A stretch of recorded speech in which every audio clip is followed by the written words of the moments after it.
Aathirai big pass வீட்டை விட்டு வெளியே கிளம்பும்போது பிக் பாஸே நீங்கள் இந்த வீட்டில் இருக்கிறதுக்கு டிசர்வான ஆள் அப்படின்னும் நீங்கள் ஒரு நல்ல பிளேயர் அப்படின்னும் சொல்லியிருப்பாரு. அது மட்டும் இல்லாமல் கடைசி வரைக்கும் பிக் பாஸை புரிஞ்சுக்கல அப்படின்னும் ஆதிரையும் என்னதான் நீங்கள் புரிஞ்சுக்கல அப்படின்னும் சொல்லியிருப்பாங்க.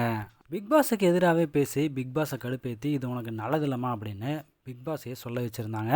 எஃப்ஜே கூட ரொம்ப க்ளோஸாக இருந்து முகம் சுளிக்கிற வகையில் ஒரு சில ஆக்டிவிட்டீஸ் பண்ணது. கானா வினோத்து மூஞ்சுக்கு நேராக தற்செயலாக காலை தூக்கி காமிச்சது அப்படின்னு அவங்க பண்ணது தப்பு தான். இருந்தாலும் விஜய் சேதுபதி கேட்ட கடைசியாக ஒரு கேள்விக்கு கரெக்டான பதிலை, அதுவும் உண்மையை சொல்லியிருப்பாங்க.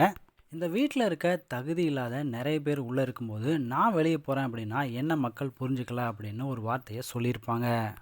கலை கானா வினோத்தெல்லாம் பார்க்கும்போது ஆதிரை அவங்க தைரியமாக தான் அவங்க விளையாட்டை விளையாண்டுருந்தாங்க.